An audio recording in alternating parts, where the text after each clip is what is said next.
Welcome on a Tuesday night to Loud and Nerdy. My name is JW Colwell, joined with my great co-hosts Kyle Defina and Jerry Kamora. How you doing this weekend, boys? Better now. I'm doing good. How about you, Yeah, Jerry? okay, so stop. What happened, happened? Jerry? What happened? All right, so real quick. I was pressure washing my patio with the pressure washer. I Okay. was putting the pressure washer away in the garage. I have a shelf. I had the cords dangling down for the battery charger because I charged my tractor. I was pushing the pressure washer in toward the wall. It caught one of the cords, pulled the charger right down on my head, left a gash in my head, bleeding all over the place. Tractor's running because I had to move it out of the way, yelling for the wife. I go around the back. I look like I was in a wrestling match from back in the day, right? Or as the case may be, a film in your collection. Yeah, pretty much. But I'm good though. It's superficial. It turns out it didn't feel that way at the time, but Okay. I'm good. Cat scan was Battery good. charger massacre? It didn't straighten me out any. I mean, I'm still a weirdo, but you know. Well, we're glad So you're you're still a weirdo. I'm glad you're calling. okay. I worry about it. So I worry about everybody who watches and listens to the show. The tetanus shot hurts more than the thing. It's been 11 years. Yeah, but I know that you were thinking to yourself as the battery's falling, I hope I make it to the show on Tuesday because I had the exact right number for Deadpool and Wolverine. Because you did the Price is Right thing of being a dick and going $1 higher, you are at exactly what the movie grossed over the weekend. So congratulations, Jerry. I thought Rich won it. Rich thought he won it, but that's not the case. If you remember, Kyle said 210. Yeah, and I said 211 just to be a jerk. Yeah, yes. But in this particular case, Came in at 205. winner. That's what I thought. Jerry Kamora is the I thought winner. it came in at 205. 205, yeah. No. Go to some comments here. Go to some Wait a comments. minute. I'm confused now I'm because I looking saw up box Rich's office winner. now. Like, Go to comments while I look up box office. This is great podcast. It went up. I'll do the comments. That's fine. Good evening, gentlemen. Good evening, Joe. I guess I broke some nerves. Hello, boys. Hello, Missy. Jamie Hill. Hello, my friends. Hello, Jamie Hill. Thank you for being our friend. I've got nerdy socks. Oh, okay. Do ladies have nerdy socks? I don't. Maybe Jamie might not know what the nerdy sock thing is. Okay, but if you've got nerdy socks, I'm not one to judge. Cool. I'll explain it to you off the air, JW. Oh, I know what it is. About a lady using a nerdy sock. Okay. Yeah. Three friends, even Cameron There's Kernan, videos for that. Raven and Chuck. Glad to I'm hear not you. fucking. And hey guys, I just hey pulled brother, up box office mojo. from Sean Smith. 211. 211, 435. Laugh aloud. There he got $1 it on move, the- asshole. Oh, Asshole. Okay. Revised estimate was 211. Yep, that's what we're getting to. I Maybe have he Dr. did Who deserve socks. Yes, what do you think we clean up with? Okay, fair. I would have guessed tissues, but okay, I understand. Explain it to everyone, please. No, Raven, we can't, because we can't especially explain it to you because you're not going to the movie till Thursday. Correct? So we can't explain. It will just have to be lost for the ages, and we'll pick it up maybe next week. But yeah, 211. It grosses 211. That's the upgraded estimate. Yeah, congratulations, Jerry Kamora, ladies and gentlemen. that's awesome. That's amazing. And to think you were just being a dick about it. No, I was actually being. It's hit with a car charger, and all of a sudden you can see the future. See that? Yeah, he's Fucking movie Oscar in this Jerry. I Or took the Jerry almanac Damas. like Biff. I got the almanac. That's it. Yeah, he's got the almanac. Jerry Damas. But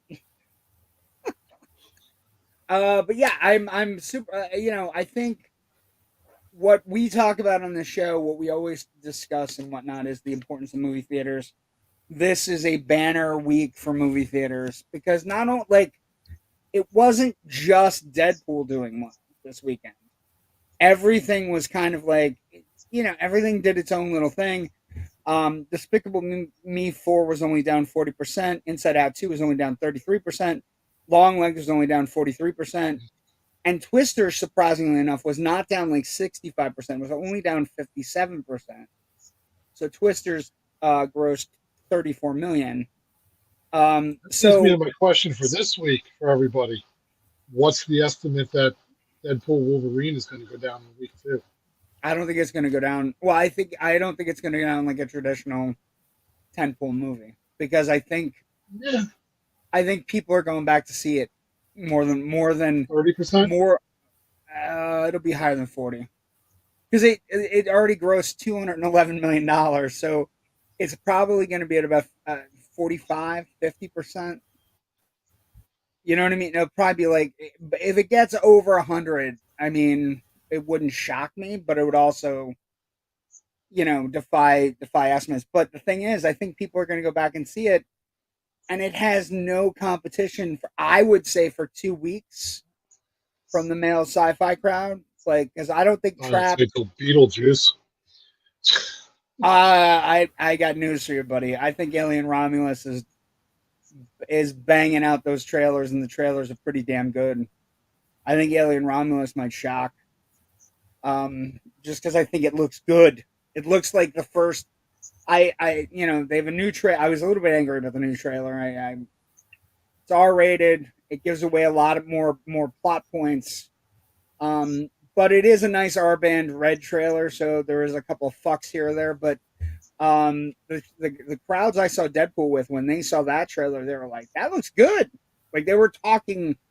Like with horror movies, Jerry, how important it is for the audience to go, "Holy shit, that looks scary." During trailers or during the movie itself, like this is terrifying. One of the things my dad used to listen to when watching horror films was whether or not people were talking to themselves or mumbling to themselves or mumbling to their friends or mumbling to others. Horror films were always the movies that you could get in trouble at for talking, but horror films had a little bit more of a leeway, like the idea that sometimes people were just like, "Holy fuck, there's a guy in the stairs," I think it looks really good. You're right. Maybe Beetlejuice. Maybe Beetlejuice is the next big thing. I saw somewhere that there are Beetlejuice fudge stripe Keebler cookies. Like, I'm like, whoa. That's pretty cool. Whoa. We just got our Star Wars Oreos for the first time. Now we're just getting all kinds of cool cookies. Hey, we had Ecto Cooler back in the day too. We had Ecto Cooler, but that was about it, and that was like a kid drink, and then it went away. But now it's like we have, you go. No, there was always a tie-in cereal. Yeah, but tie-in cereal is one thing. Tie-in cookies, like we have the Star Wars Oreos are hilarious because you either get dark side or light side, blue or red. They're delicious. They're absolutely delicious. They're Oreo cookies. They're always delicious. I have a Child's Play cereal over here somewhere. It's probably my kids. Well, yeah, your daughter was a huge Chucky fan. Now it probably tastes. Back to Deadpool and Wolverine. I will say we're not going to talk about it in depth, but I don't know if either one of you've seen it. I know you, Kyle. I know you've seen it. I didn't see it.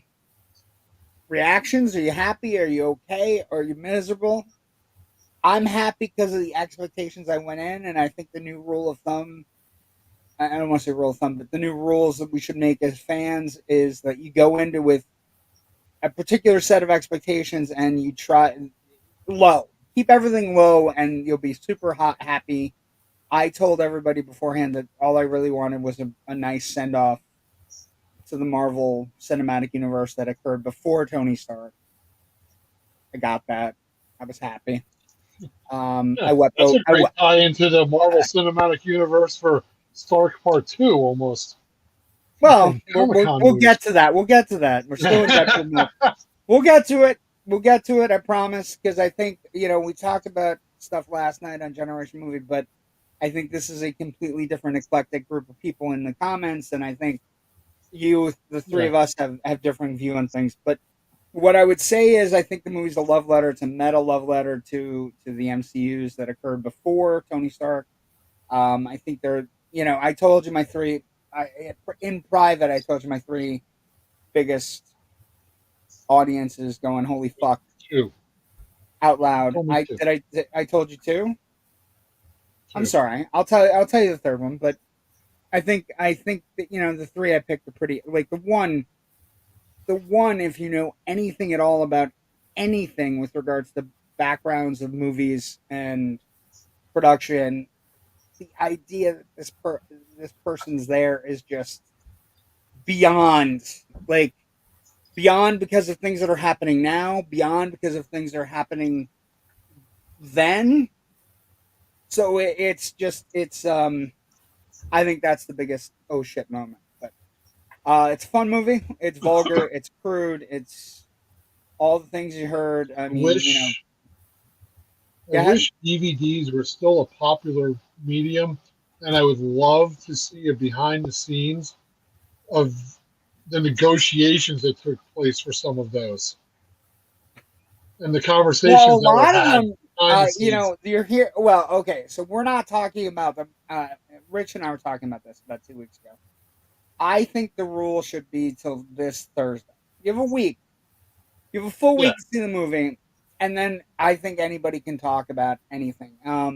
What I would say is a couple of negotiations were you can read about them now. They're out there if you're looking. You can read it. I wish they would have documented it with video. I mean, it would have been great. Well, yeah, the one that's the oh shit the most for me. I would like to have seen that. Even the pitch in the room to the execs. Well, the pitch to Ryan and who Reynolds. was pitching it? Yeah, the pitch to Ryan Reynolds. Or was Ryan Reynolds the one pitching it? Well, I think he was open to everything. And I think the idea that he was is a testament to his humility, right? It's a testament that apparently this guy who's a gajillionaire owns a soccer team and a gin company and is now owner of the most profitable R-rated franchise in film history. He apparently is a nice person as well. People want to work with him. You had a former co-host that always said that. Yes. Well, no, but the former co-host kind of wanted to bang him. But the thing is, well, yeah. Not that we don't. He watched Rating. Pegging is nothing new to that universe. What was that? Pegging is fun. Pegging is nothing new to that universe. Okay, so let's get some more comments and then we'll talk. Yes, my bestie is taking me. As someone who has been thrown out of several movies, hear that you're off the hook. I dispute that. Several heroes movies. I loved it. I'm very happy. I think it did what it was supposed to do. It was fine. And the stuff during the credits is beautiful. Then some. Don't be an ass and send cameos of the movie in the movie. Thank you, asshole. Yeah, Raven was on last night on Generation Movie, and she became the star of the show last night because we found out that somebody had taken pictures of the cameos and sent them to her. Boy, she's avoiding spoilers. Tell us who the person was. Let's out them. She won't. She won't. I said that. I said that last night. Family member. I was like, it was spoilers after weekend or a week. I got opening weekend. Ken McKernan, Ryan is Canadian. It has to be nice. It's a law. It's the law here. Thank you, Ken McKernan, the nicest Canadian we know. I think I think the thing is that when you say whether or not the movie is going to drop a lot, not a lot of competition this week. I mean, you have an M. Night Shyamalan movie, and his time has kind of passed, right? So theoretically, it's not gonna put a major dent. I think Twister's going to continue to do well. You, of course, have two kids' movies that are going to continue to do well until a new kids' movie comes out. I would say they're going to do well until mid-September. when the new Transformers 1 comes out, but that's about it. And I think what is most exciting, and this is something we talk about on all our shows on this network, movie going's fun again, right? So it takes one movie and then another movie and then another movie, and then all of a sudden, it's fun to go back to the movies again. And what the number I'm looking for after this weekend, Kyle, is so at the beginning of the summer we had May that was percentage off is it from the previous? Yeah, that's the number I'm looking for now, because the beginning of the summer was a fucking train wreck. It was 25%. Then Inside Out 2 came out and it was 22%. Then Despicable Me 4 came out and it was 16%. And we haven't heard about that number for 2 weeks since Twisters came out. I am dying to find out where we're at. Although I will say that next year, though, next year's I don't even want to get. It's going to be completely opposite, because I think February is going to get slaughtered with the new Captain America movie, and this is going to be so far ahead of the projections. And then come summertime, it's going to drop, I think, after these two. So, well, next year might be the complete opposite. No. I mean, next year we have. Yeah, but the Fantastic Four is sliding right into the Deadpool slot, and we're gonna get Superman next year. So I understand. Well, I just don't. And it's DC. They haven't had the best track record with bringing people out to the theater. No, that's true. But Superman sells, kids. DC, I would agree with you. DC's had trouble when they're trying to sell Suicide Squad, things like that, are bad movies. But Superman has always been. It's been long enough now. If they don't go, I know it's not John Krasinski as Mr. Fantastic, and I don't know if that's going to hurt them after flashing him in the Doctor Strange movies. You mean they might be upset about who they picked as Mr. Fantastic? The guy that has The Mandalorian, The Last of Us. I just want to know if they're going to get the thing right for a change. Like, come on. These are some. I like the Michael Chiklis thing. Give it to me straight. I smoked. No, he wasn't. It was terrible. No. The first Fantastic Four Fox movies were awful. The reboot was even worse. See the Hulk, right? At least. Okay, so I have. He crashed a flight simulator. I didn't save it. I'm sorry. I was gonna give you a cool Fantastic Four picture. There are a lot of Fantastic Four pictures making the rounds. So does this mean the Fantastic Four has to save a child and bring them someplace? You like it? You like the look there? Come on. What do you think, Jerry? Come on. I think he looks cool. Looks, uncircumcised. That's fine. That's fine. It's got to be. It's got to be different than what the first two. It's got to be different than what they did with the first two. First two were abysmal. Like the first two designs on the thing were awful. It's gonna have to have a comic book look. So we'll talk about that. There's news to be had in abundance from San Diego Comic-Con. Almost as bad as the Iron Fist kid. Jesus Christ. San Diego Comic-Con had some big news. We'll talk about that. Jerry and the thing kind of look alike, and all of a sudden Canadians are no longer nice, Ken. Clobbering time, Ken. That's it.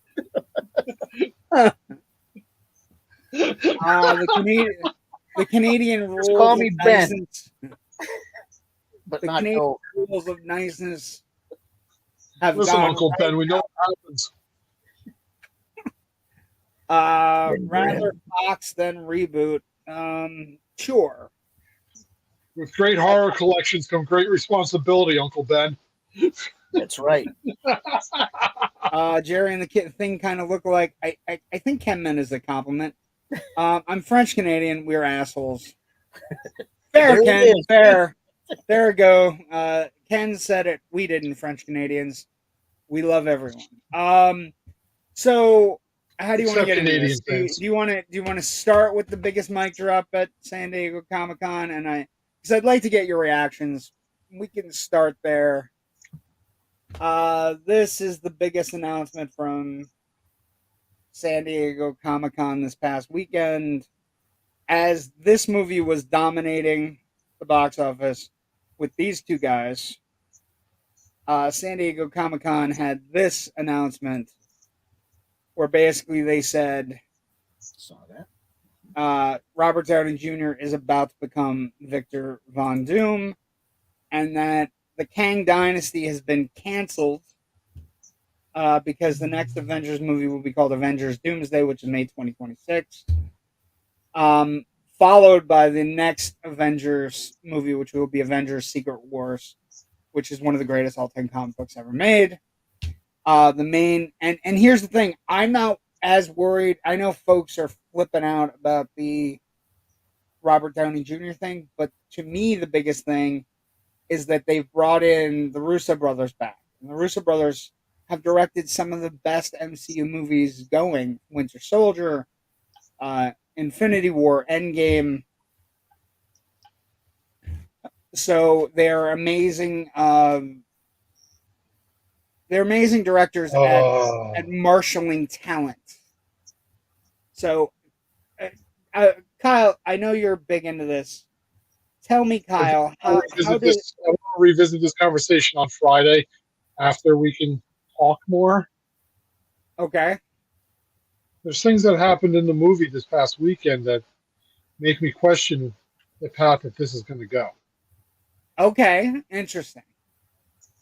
Okay, okay. So here, I can't really talk on it without. So you think it has something to do with the Deadpool Wolverine movie? Not directly, but there were a couple of things said. Okay, so I think you have a particular plot point. So here's what I want to talk about. Are you nervous about Robert Downey Jr. playing Victor Von Doom? No. We've had how many celebrities play multiple parts in comic book movies? Okay.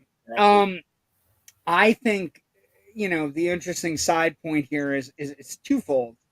And Bill Gadavakis, who does Film Buff Online, he's been on our show. We like him very much. He has a great article about the idea that he does not want evil Tony Stark. He wants an actual legitimate Victor Von Doom. And that's fine. I think Robert Downey Jr. is a capable actor. And it is not something that he has to worry about whether or not he's going to be able to cut the two, be able to jump from one to the other and be able to know. I think it might not be a plot. It might end up being a plot point on how they react to this particular face on Victor Von Doom. Will they ever show the face, or is he always going to have the mask on? I think, what if they're making it a plot point? What if it's something where Victor Von Doom knows how? It could be a plot point. Yeah, it could be. Because imagine, if you will, Tom Holland, little baby Tom Holland that everybody loves, Spider-Man. Everybody loves him. Imagine he starts a fight with Victor Von Doom and he pulls the mask off with his web, and it's Tony. Tony, what are you doing there? You know what I mean? I don't feel so good, Mr. Stark. I don't feel so good, Mr. Stark. So I think there's something there. I also think, and one of the things that came up, several people mentioned to me immediately when this announcement was made, and I got messages and fucking comments and just what do you think? Two things.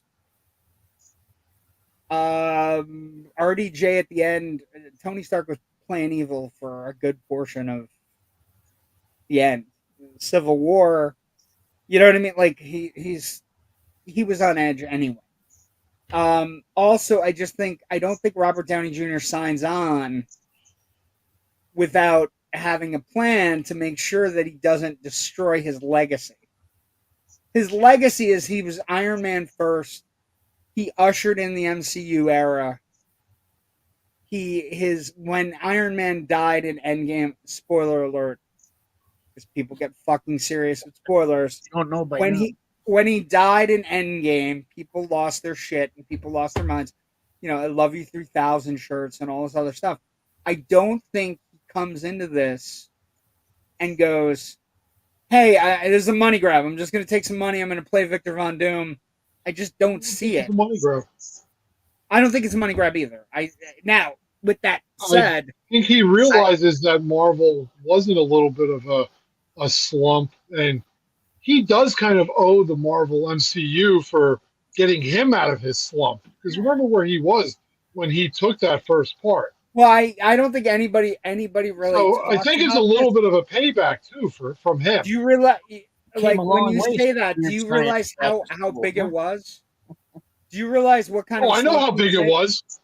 Well, no, but do you know? Yeah, like, I'll he give you an couldn't pay example. his fucking court fines. How big of a slump he was in. But here's the other big question: if I give you two actors, can you tell me who made more money on Iron Man? Ready? Terrence Howard or Robert Downey Jr.? Terrence Howard, and he wanted more, and that's why he got recast. That's why he got recast. But also because the insurance costs for Robert Downey Jr.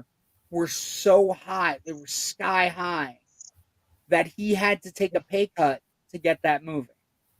And now he's a superstar. Now he's an Oscar winner. Now, like, he will forever be Oscar winner Robert Downey Jr., who is most known for playing Iron Man in the MCU juggernaut of a franchise, right? But here's Everything the that thing. ever defines him will be that interview from the first Iron Man movie where he just goes, "I am Iron Man." That's going to be the legacy. That will be his epitaph. clip. Yes, I agree. That'll be on his tombstone. I am Iron Man. What was that? He was Derek Lutz too. On his tombstone. Back to school. He was Derek Lutz. He was Derek Lutz. He was the I did poster like- boy I for did- birth control. I did like Derek Lutz. I liked everything he was in. He was Weird also Science. a terrible kid in Weird Science. I do But agree I with just Ben's think- last I comment. We'll get back to comments. Oh, and before we go any further, we'll do comments and then we'll do something else. True story. Let's see. Raven says, "Thank you, Kyle." I don't know why. RJ can act in anything, but will fans We're not giving accept away him? spoilers. Will fans accept him as Doom? I said it last night. I give him a high five. Pot singer, dead hubby, evil laugh. Muhahaha. Don Cheadle is so much better than Terrence Howard. Terrence Howard's pretty good in Iron Man. I don't want to. Like the Don plane Cheadle's scene with great. Cole. I just hope they don't do some stupid plot twist where it's Stark's long lost twin. No, I don't think they're going to do that. Always Derek Lutz. Great callback, Jerry. Subscribe to YouTube. Yes, subscribe to our YouTube. Thanks for tuning in, TJ. That's not ticker going. JW, put the scroller on before we get in Look, trouble. I said I was going to do it before Joe yells at me. If you like our show, by all means, like and subscribe to our YouTube channel, Indie Escape Network. All our shows are there. You can also look for a bunch of other content that's on its way. We're working really hard. I promise. We have some tentative deals in place. But if you say you don't like YouTube, say you're like, fuck that YouTube, because it did something to you, or it gets bought by Elon Musk or something. By all means, we have the Indie Escape Facebook page. What was that? What happened? Wah, wah. What happened with the wah? What? Read the comments. I don't know what the comments There's are. the logo. Should be Where's on a our- t-shirt. Where's our logo? Somewhere. It's on. This is podcasting at its best, folks. This is what you tune in. It is, and the thing is, I can't It's find the not the- logo. I can't find the logo he sent me, so I'm gonna Oh. put it up here. Wow. Look at that. Oh, I'm pointing the wrong I way. can't find the logo. Pointing the wrong way. Check out that Leave medallion. leave me alone.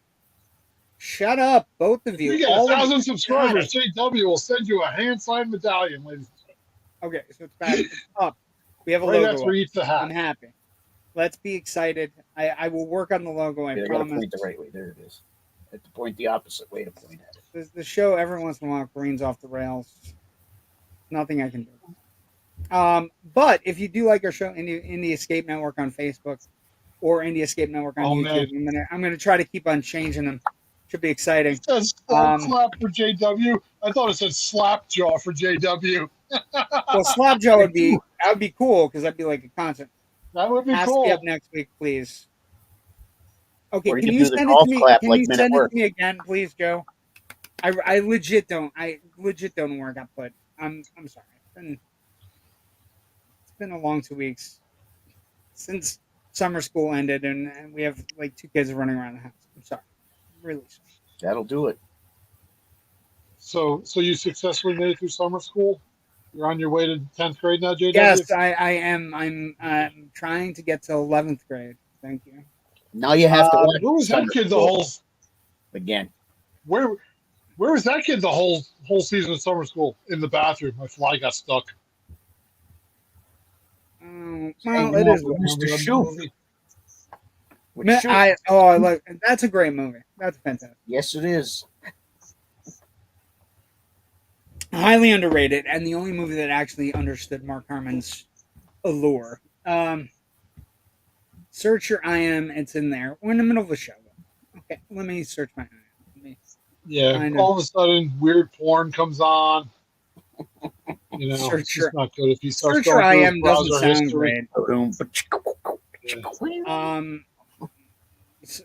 Search your IM doesn't. Search So, your IM I'll give doesn't. you all while JW looks for this, I'll give you all a fun story. We do the Broadway lottery a lot. We won tickets, me and the wife, to go see The Wiz on Broadway. And Oh, she's that's like, nice. didn't you ever watch it on TV? And I'm like, no, I didn't. And she's like, oh, it's got the Michael Jackson song on it. And hold on, she cues it up on YouTube while I'm driving. So I can't see He's the on- video. He's on And down it the starts road. off, yeah, but it starts off with a bam, bam, right? And Michael trying to get off of the pole as a scarecrow. You just hear, bam, bam, I'm like, are you taking me to a porn on Broadway? She's like, no. I was like, God damn it. Well, Yeah, the Wiz. it's a fun story. I mean, I think the Wiz is one of those things that's a good. It's a it's a proper version of something. especially after you had a lot of beers. Well, and the Wizard of Oz is one of those things where I think everybody is consistently trying to make a Wizard of Oz that works. You know what I mean? Like, Nobody beats the Wiz. I worked there for 5 years. Thank you. well, and the thing is, I think everybody tries. I'm the Wiz, and nobody beats me. Is that? Did you have to deal with that all the time? Would people walk up to you and say that shit to you, like all the time? Nobody beats the Wiz. No. Well, then, what do you? No, Like, not really. so, did you enjoy the It was, Wiz? it was an episode of Seinfeld. Oh my god, it was one of the best jobs I ever had. No, the show, you I idiot. got jokes right themselves. The Oh. show, you. Enjoy that Wiz? Of course I The did. show, you moron. Okay. Yeah, I enjoyed the show too, but working at the Wiz, that is definitely not the logo he wants on the screen. It's Try not. again. It's okay. And I'm the fucking moron here. Holy shit, technology hard. So, what else happened at the San Diego Comic Con? What other news dropped while you're looking for random logos There you to go. place all over the place? It's up. I'm good. I feel great about it. Happy to be Ladies here. and gentlemen, JW got it up. Let it I be got it known. up. JW got it up. After the Wiz. Sofa porn. No, we're not going to discuss politics. It'd be dolphin porn or sofa porn. We're not going to discuss politics on this show. JW, I sent it to you. Thanks, Missy. Okay. But let's see. So you went to see the Wiz. It was the Wiz good or not? Oh, it was great. Okay. Are you being great. serious or did Had a you lot hate of the fun. show? Yeah, no. Okay. I'm serious. Well, because I think the Wizard of Oz is one of those things that constantly gets made or updated or whatever. Like, we're about to. One of the bigger movies this summer is gonna be The Wiz. I don't know. It's just crazy. This is crazy. I promise it'll be up. I promise. Anyway, I was trying to buy you time for this, JW. Really, I know I'm trying. Yeah, but it's like I'm getting messages, and it's like I'm just losing my mind. So I was completely wrong on the take on the Fabulous Four last week, ladies and gentlemen. Well, JW still tries to find this proper logo. Oh yeah, how did that do, by the way? How did the Fabulous Four do? Oh, it did $1 million. Yeah, I told you it was going to bomb, right? Bad Boys Ride or Die did $333,000 more. Okay, so can I wait? So I consistently have to say things when you're right. Can you please? Can you say I was right on this one? You were right. I was throwing it out there as just a talking point, really, because I had no hope for it. But I mean, it was still a movie that was coming out to serve a second of our show. What is it called? Fabulous Four. The Fabulous Four. It is a movie about people getting together for a wedding, I think. So please reword that. Please reword that. Use the white one, please. Oh, it's all the older actresses. Okay, I see. Okay, we'll get rid of this. Jerry, they're all your age. Yeah, sure they are. They haven't dropped nothing on their head lately. Not lately, but once in their life at least.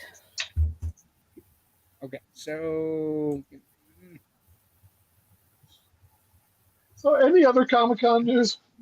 There's plenty of Comic-Con news. We're working on. Let's move on. We're working on stuff. We're working on logos. We're working. We're. Okay, so no. I'm gonna go back and talk about the Wiz.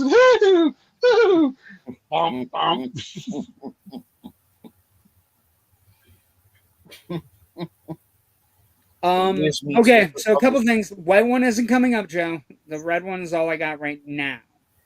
What movie the red one looks good? Fanfic 5? No, the Fabulous Four is this movie that opened this weekend that Kyle had said, is it possible it's some sort of box office counter programming?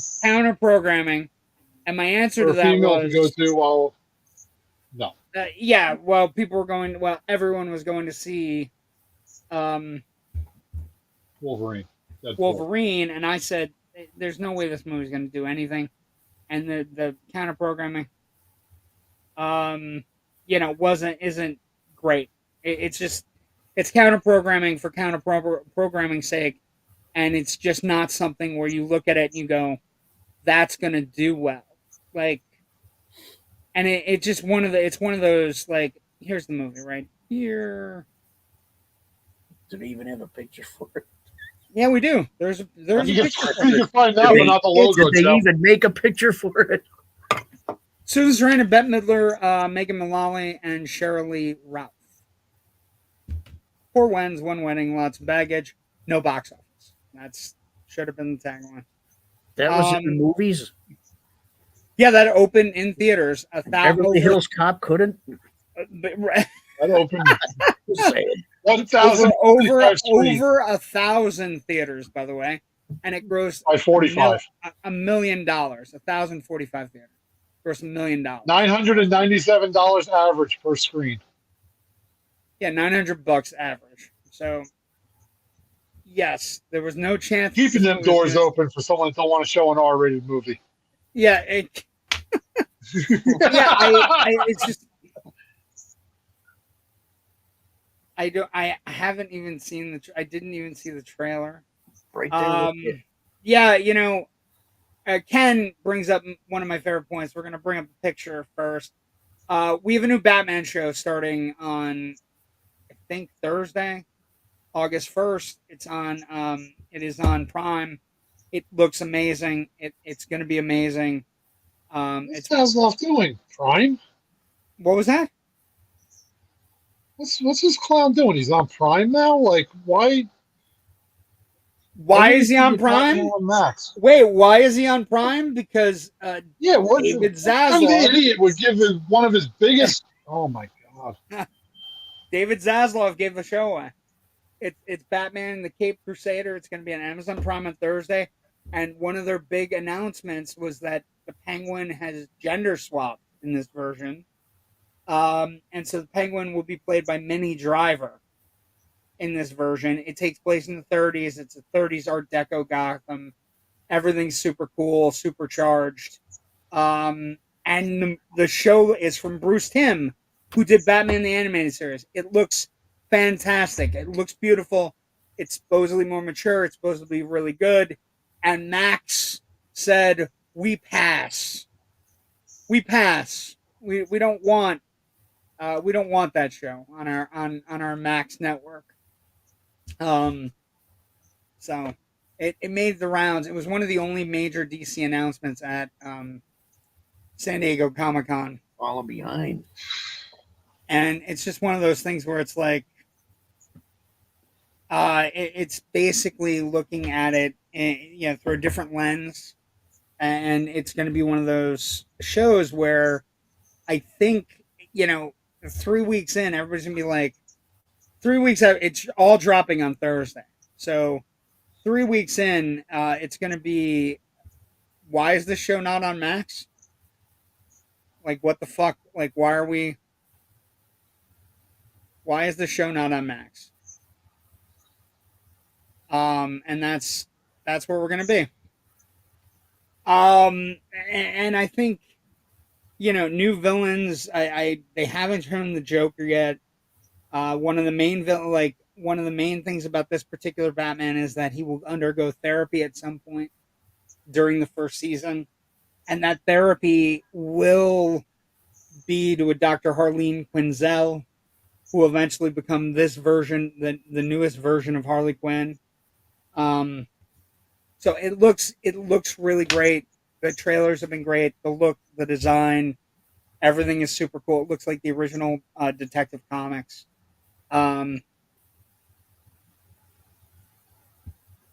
Looks good.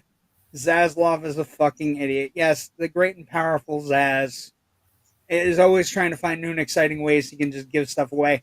Also, there are big rumblings in Zaz world that he is trying to sell Warner Brothers off because he feels Warner Brothers, HBO, and everything is bringing down his Discovery Channel empire. Because he's a clown. He's just the biggest clown we maybe have ever seen in charge of one of the best studios of all time. So yeah, new Batman show on Amazon. For fuck's sake, nobody knows. We could dream. Also, what was that? We could dream that happens. Him selling off HBO and Warner Brothers. Yes, we can, but you know what? Like, the idea that this clown has come in and said HBO and Max and HBO and Warner Brothers are bringing his Discovery Channel empire down. Fuck him. Like, he is such a bad like, there is 100 years of movies from Warner Brothers. 100 years. Movies, big, large, everything, like anything you can think of, great, small. They had a huge movie last summer. They had $1 billion movie last summer, right? But I'm sorry, that $1 billion movie is just bringing down whatever stupid couple is showing whatever renovation they've done themselves to some house that is in a dead neighborhood that they were able to buy the house. And then they're going to resell it. She sells butterfly wings. Fuck him. My God, how many of those he shows? He looks through garbage.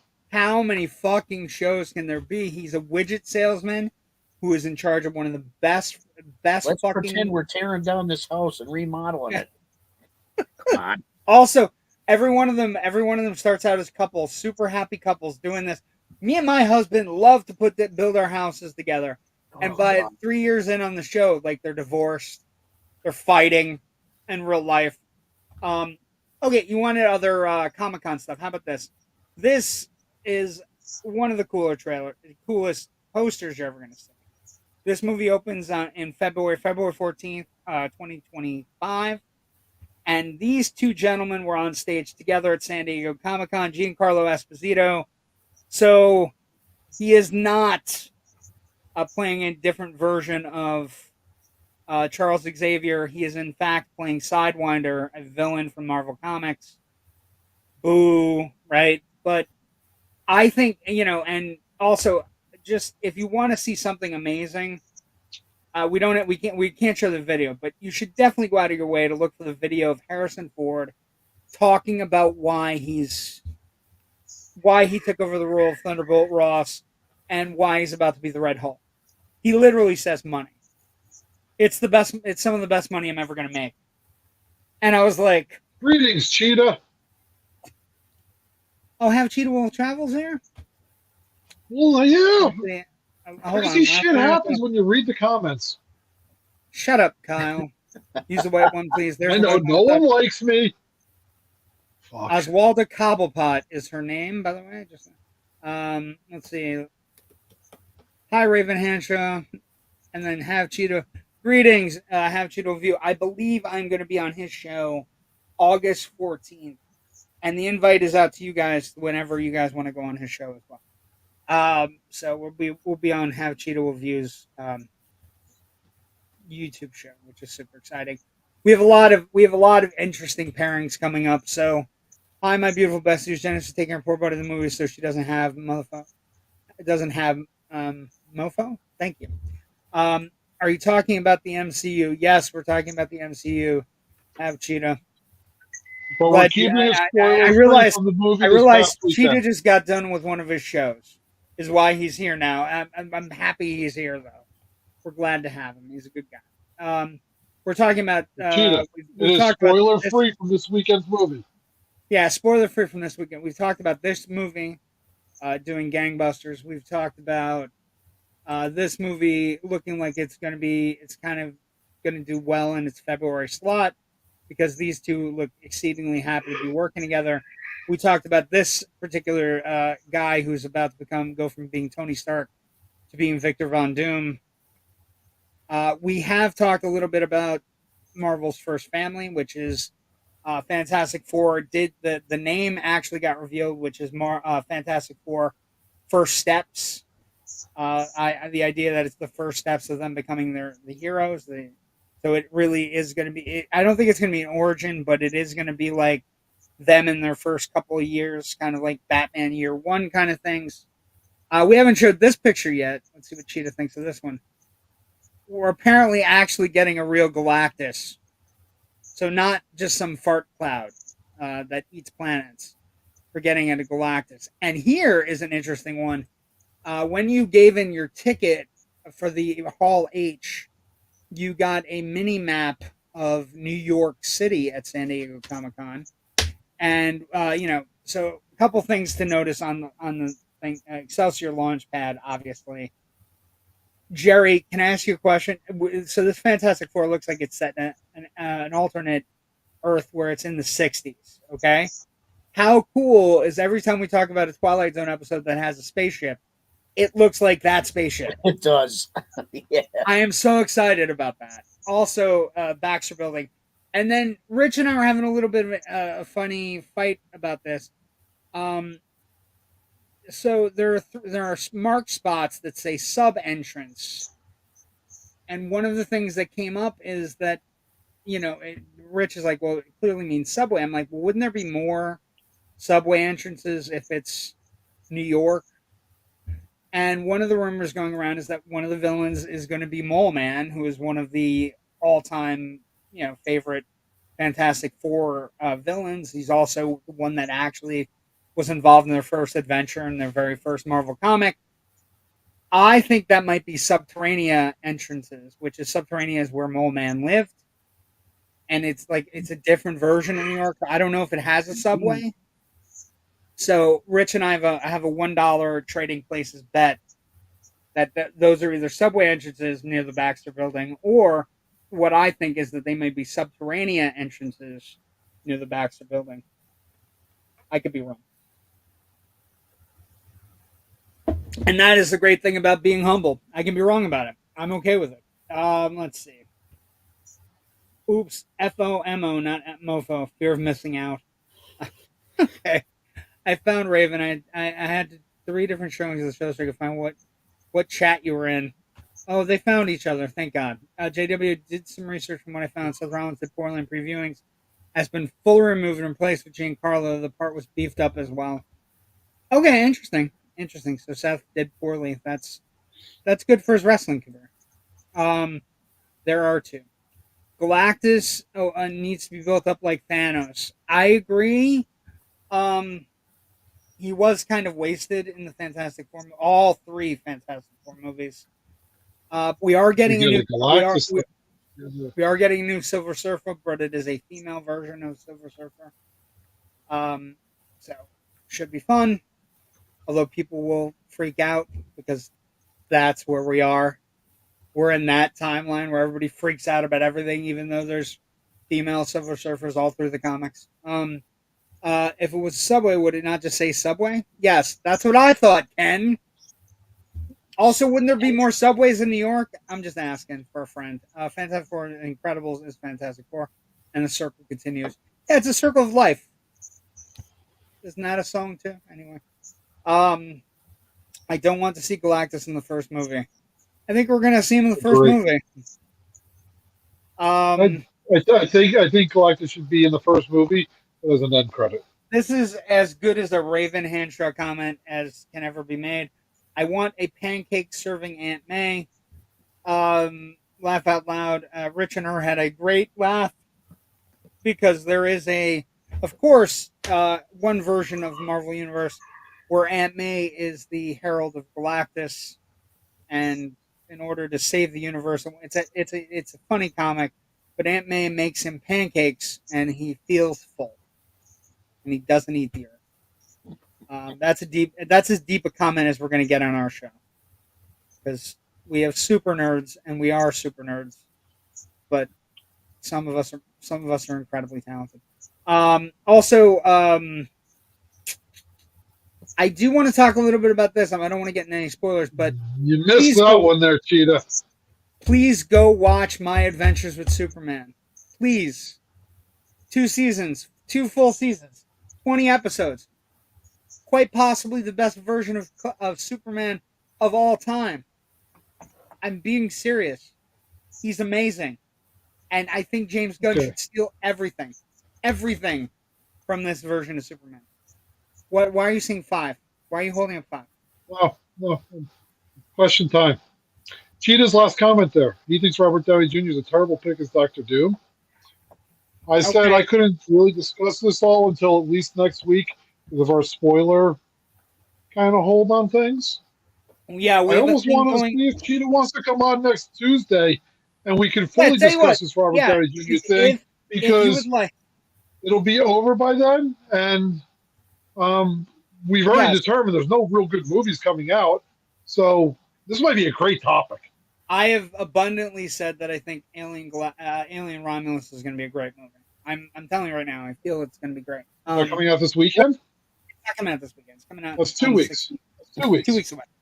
RDJ is a terrible thing. Next week, next Tuesday. So let me explain. He's just getting to the show now. Here's what I will say to Have Cheetah Wolfie. We would love to have you on. You can come on. You can say why he's a bad pick. We will be out of our spoiler-free zone with regards to Deadpool and Wolverine, because we have made a rule on my shows, at least, our shows on the network, that we're trying to not do any spoilers until all of a sudden it's ours.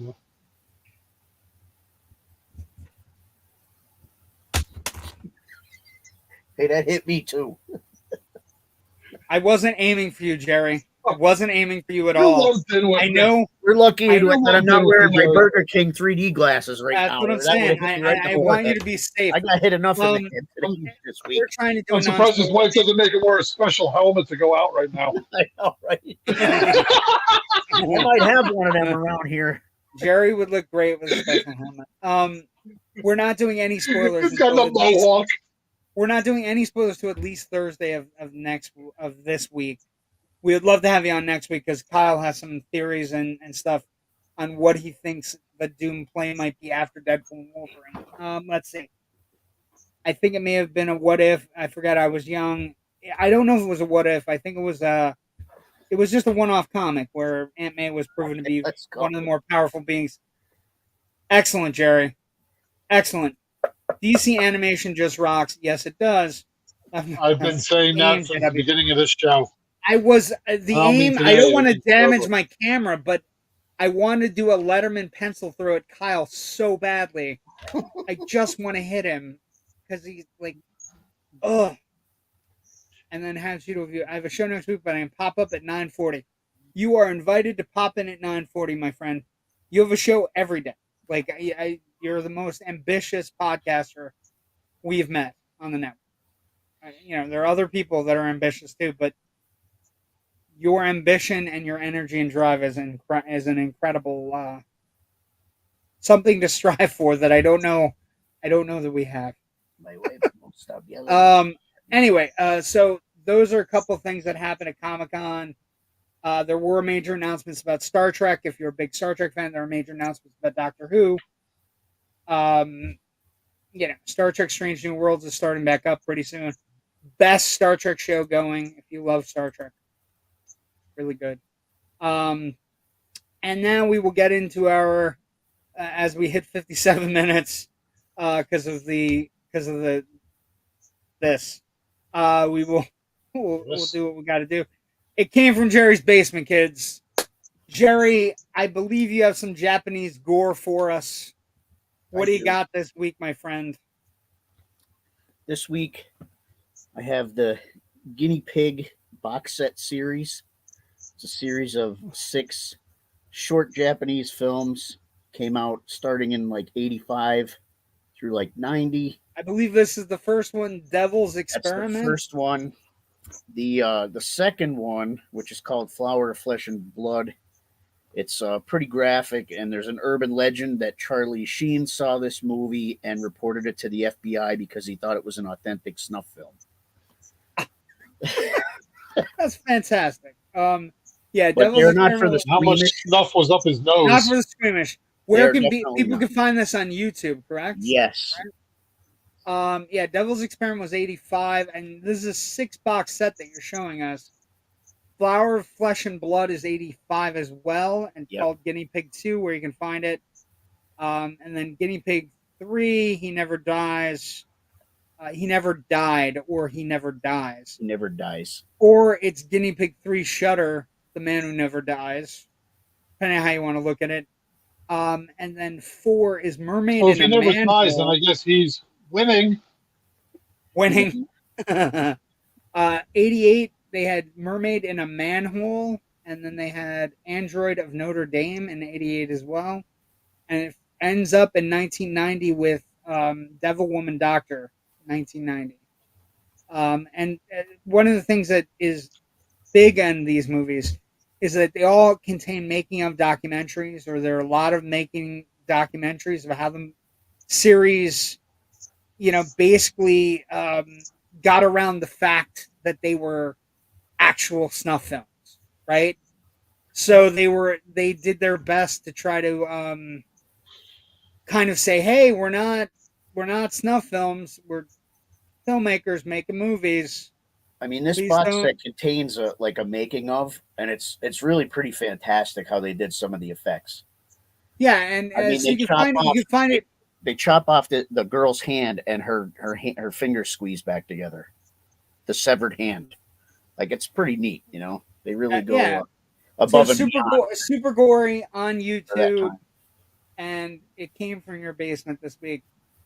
Now, I have to preface as we get into this. Let's see, a couple comments, and then we'll get into. We love talking to artists such as yourself. Oh, thanks. He called us. We heard another one. Yeah. Whew. Got through that. Thanks for artists. Super cool. Tiger Blood. Tiger Blood. Yeah, thank you for the compliment. For public credits will be fine. It's very complimentary. We appreciate it. We'll love having you on. I do want to hear what you think about the casting. I don't think it's bad casting. I don't think, like, with the numbers involved, and this is something we didn't talk about. We can for a moment. So just so we're clear, Marvel is paying $80 million for the Russo brothers to direct Doomsday and Secret Wars, and the reason is Downey would not come back unless they were there. Both of the films contain performance escalators that kick in at the $750 million and $1 billion thresholds. So they don't think if they're putting those thresholds into a contract, they do not think those thresholds are not unattainable, which they clearly are. So we'll talk more about it next week when we can do some spoilery stuff and talk about maybe all the Easter eggs. I found a weird one. Joe, if you join us next week, you can control all the graphics next week if you join us, Joe. We'll give you that. Stop. Don't give him. No. No, he said it. I may have to join next week. It's not to control the graphics. Don't stop that. Well, don't be nice. I am being nice. I was taking work off of you. Enjoy watching your network. No, I'm just going to sit back and listen to you guys go back and forth. So Jerry, what do you want to talk about? Twilight Zone.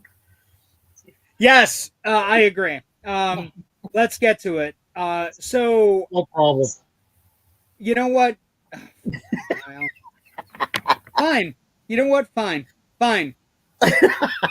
I can just throw you out. That's fine. Jerry will be in the upper corner, so we can see Jerry. Yes. So Twilight Zone Redux.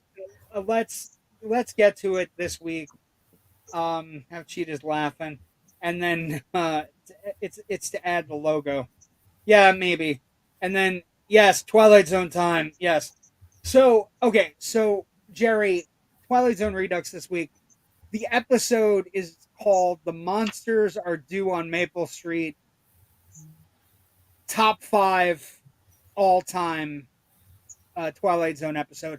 Opening narration, in my opinion,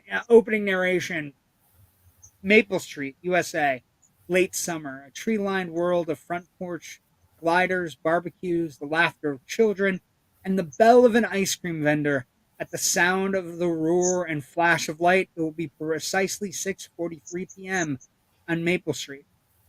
The narration, of course, continues after the neighbors, think about, hey, did a meteor just fly over? What the hell happened?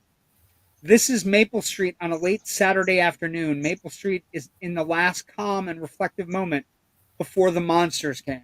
Now, so this is an all-time great episode, and it is one of the amazing things about the Twilight Zone. I hate Kyle so much.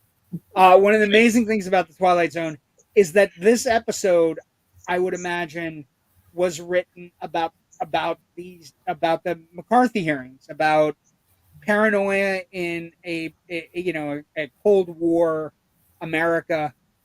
But if you watch this episode today, there are so many things that ring true about how we're not, how easily we can be torn apart, how easily with the right nudge or push or whatever, things can go wrong. So what happens is there's a meteorite or something that flies overhead of the small little town, small little street, and then the power goes out. Power, radios, phones, all gather. All go out. All the people who live on Maple Street start coming out of their houses like, hey, is your phone out? My phone's out. Why is there electric? And it progresses throughout the rest of the day until one of the kids who lives on Maple Street says, hey, this is like a comic book I read. When some of the adults decide to try to go to town, their cars don't work, and they decide they're going to walk to town and figure out what's going on. One of the kids steps forward and says, that's not what they would want you to do. Who would want you to do? The aliens or the monsters from outer space wouldn't want you to leave your street. They wouldn't want you to do that. And this, basically kicks off just a paranoid, delusional frenzy. It's all that can be explained that way, right, Jerry? Yeah. Like everybody loses their goddamn minds. One of the guys in town, he's working on something. He's a craftsman. He has a belt in his, he has a hammer in his belt, and he starts walking over to Floral Street to see the street next door, see if everything's going okay, and you don't think anything of it, and but things started careening out of control. Like they go to one house, and one of the cars starts, and that gets everybody freaking out. Like, why is his car starting? Why does my car not work? And then one of the gossipy neighbors, one of the women, step forward and say, "Hey, I just want to say I see him doing weird things at night. He goes out and he looks to the stars at night." And the guy's like standing there. He's like, "It's insomnia. You're talking about insomnia. I come out of my house. I look up at the stars. It's insomnia." So now he's on the list because the kid basically says the monsters wouldn't want you to do that. Also, there's probably somebody already here from the alien planet that's basically, kind of like faking us out. And so it bounces from, what about that weird ham radio you have in your basement? What about what you do? Like, you do some weird things in your garage, and it eventually gets back to the kid, who is like, the kid is probably the alien because he's telling us everything to do, and we all listen to him early. Almost like The Thing. And it just careens out of control, and these people are like running around with shotguns and brandishing, like, blaming each other and saying, "Hey, you did something weird." And Claude Akins is the star of the episode. He steps forward and he's just like, "We all have weird idiosyncrasies. We're all weird people. Like, we all do weird things in our houses or in our lives. And why are we all so quick to judgment?"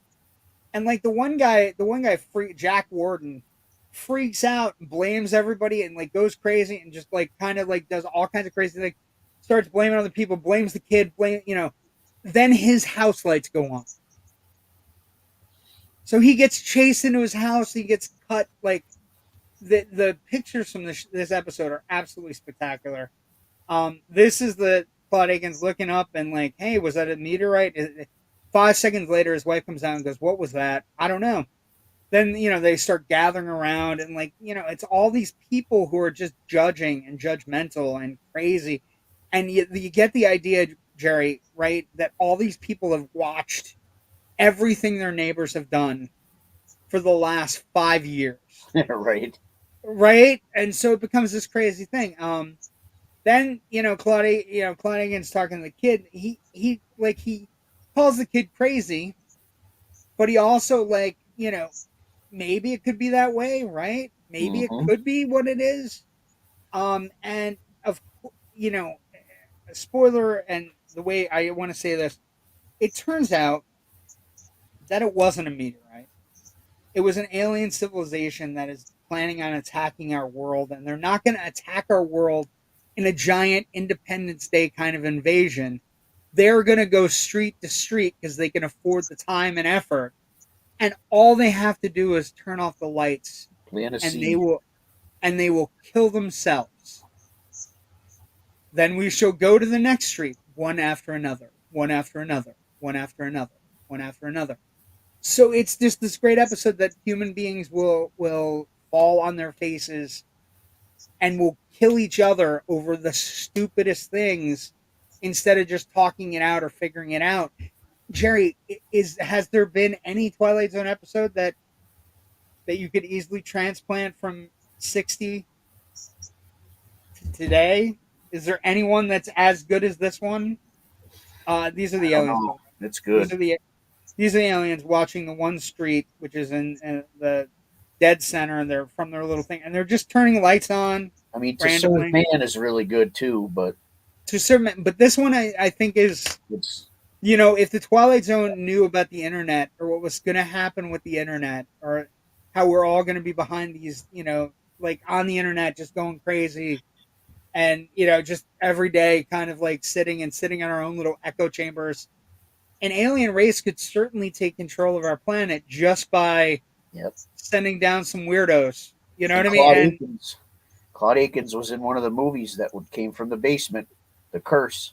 yes, that's what I'm saying. There you go. And it's just it's a great episode. It ends with the aliens kind of sitting there and this episode, by the way, is written by Rod Serling himself, who was in the '60s was a huge proponent. He would be called Jerry, and I hate using the word, but if we were to talk about Rod Serling '60s versus Rod Serling today, Rod Serling would be considered woke. He was big believer in anti-racism, big believer in anti. He hated the McCarthy trials. He was a very liberal filmmaker, like supremely liberal, and just believed in that human race could save itself if it just found time to talk, right? So, but this episode ends with one of the most stark narrations, closing narrations of any Twilight Zone episode ever. The tools of conquest do not necessarily come with bombs and explosions and fallouts. There are weapons that are simply thoughts, attitudes, prejudices, to be found only in the minds of men.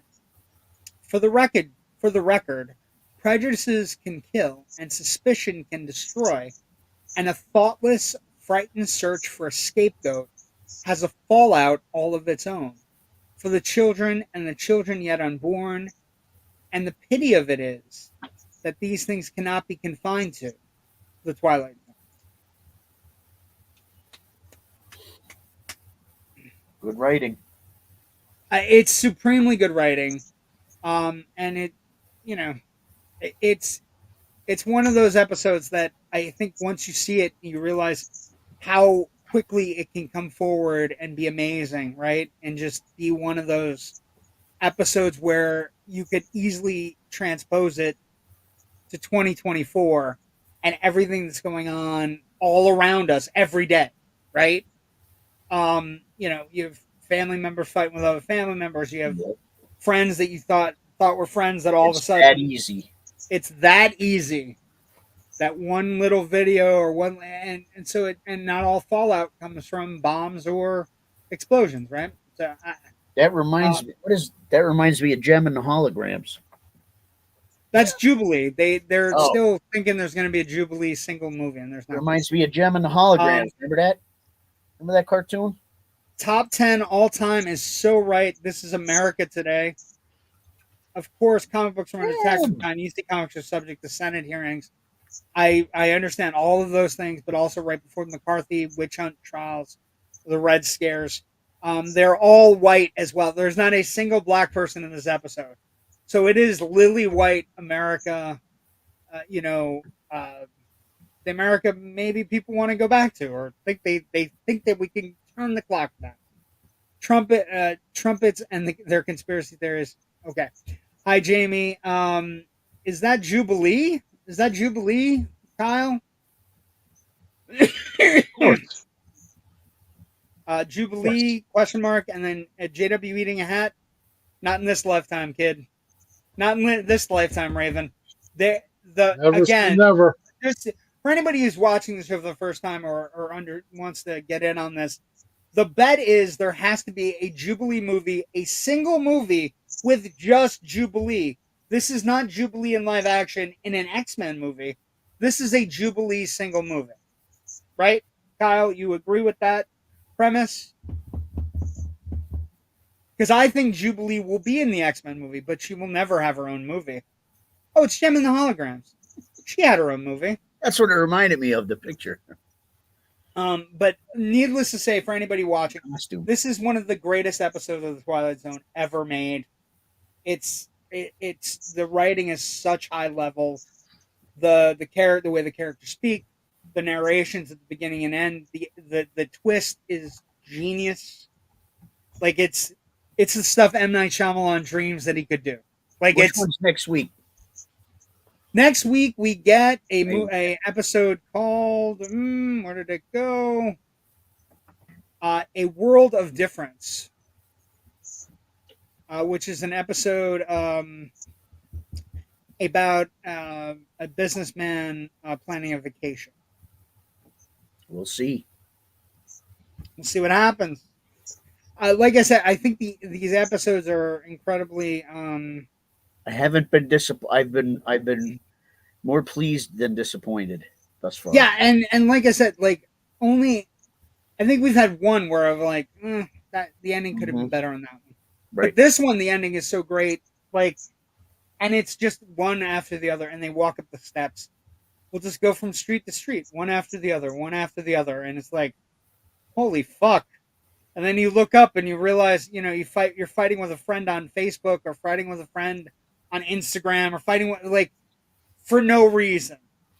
Right. We're having arguments. We're having just how did your car start? You were outside looking at my house. Yeah.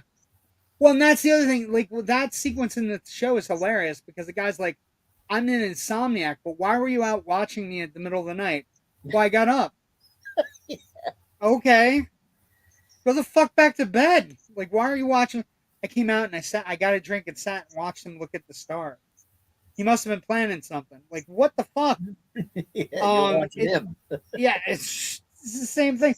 Well, and then, Claude Akins has a ham radio in his thing. What? We've never seen the radio. Who are you talking to on the radio? Never mind who the fuck I'm talking to. Get the fuck back in your house. Yep. And that's, like, it's a great episode. It's just a fantastic episode. And basically, the monsters are due, and the monsters are the people. It's fantastic. Thank you, Raven. I'm on your side. I don't think we're getting a Jubilee standalone. Sorry, Missy. So I won't have to eat a hat. Love it. Eek! That Gem movie. Wow. Yeah, it was not great. Although I will say, Josie and the Pussycats, that movie has endeared remarkably well and actually has gotten better over time. Like, at the time it bombed, but now, like, people are going back to the Josie and Pussycats movie. It's actually pretty good. Just a thing. Okay. Let me put Kyle back where he was because he gets all bent out of shape. He's not back where he was. What shows you got coming? Yeah, what shows you got coming up, Jerry? Talk to me, buddy. August 10th, Swamp August Fest, 10th. Ransom, PA, Clark Summit. Nice. Kyle, what do you got going on? What is your Funko Pop of the week? What have you added? I will say I've added a Funko Pop this week. So I will say it, like, some kind gentleman, after I spooged all over his, sent me Twinsies one in the mail. Yeah, they're twinsies. It's quite possibly my favorite pop.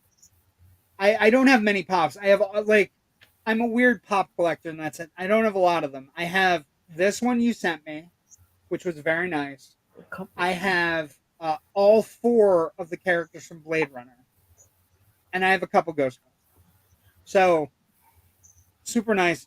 Oh, Chucky. Chucky ones. Nice. Chucky, Child's Play 2. Chucky on cart? I don't know. Chucky on cart. What is it from? Oh, Child's Play 2. Child's Play 2. Nice. I got one today, though, for kind of the Deadpool Wolverine opening. Because, I mean, it's Stan Lee. Always Stan Lee good to action. Always good to get Stan Lee. Stan Lee. I will say that one of the things that Marvel movies do not have is the Stan Lee cameos are not having Stan Lee cameos. Tiffany. Oh, I love Tiffany. Okay, so it's funny. I want to thank you for joining us on this Tuesday night. We've got an hour and 19 minutes. We're getting old. We have to go. Thank you for joining us. No, my podcast, you kids. Get off my lawn. We do have some. I want to give some news. So we did an all news version of Generation Movie last night. Next week on Generation Movie, however, was a movie it came from Jerry's basement. We're gonna do one celebrating its 1984 40th anniversary. Next week on Generation Movie, Monday night, 10 p.m., we are doing Night of the Comet. One of the great, underrated amazingly cool comedy sci-fi movies from the 80s, and it's celebrating 40 years. And it's just one of the great. Also, it is one of the great female empowerment movies of the 80s. We had a lot of them, right? Aliens. We had a lot of them. Terminator. It's a good movie. It's a great movie with a great heart to it, and a pretty cool. It's got a good soundtrack. It's got excellent scares to it. It's fun. But we'll be doing that next week on Generation Movie, and then let's see what. Speaking of Deadpool movie, these damn spoilers people are putting out. I want to slap them. That is why we've made a deal not to do any spoilers till at least one Thursday following the opening. We've not said anything, Sean. We've kept our word. Next Tuesday, folks. Next Tuesday, though, we will be going over all the Easter eggs, including I invite anyone that wants to give any a 30-second video review of what they thought. Send it in. Send it in. We'll try to get it on. We'll try to put it on. Thank you for joining us tonight, though. Thank you, Kyle. Thank you, Jerry. I'm glad you're okay. We'll see everybody next week for Loud Nerdy. And if it's Tuesday, make it Loud Nerdy. Come and see us on Tuesday nights at 9 p.m. Thanks for joining us. Have a great week.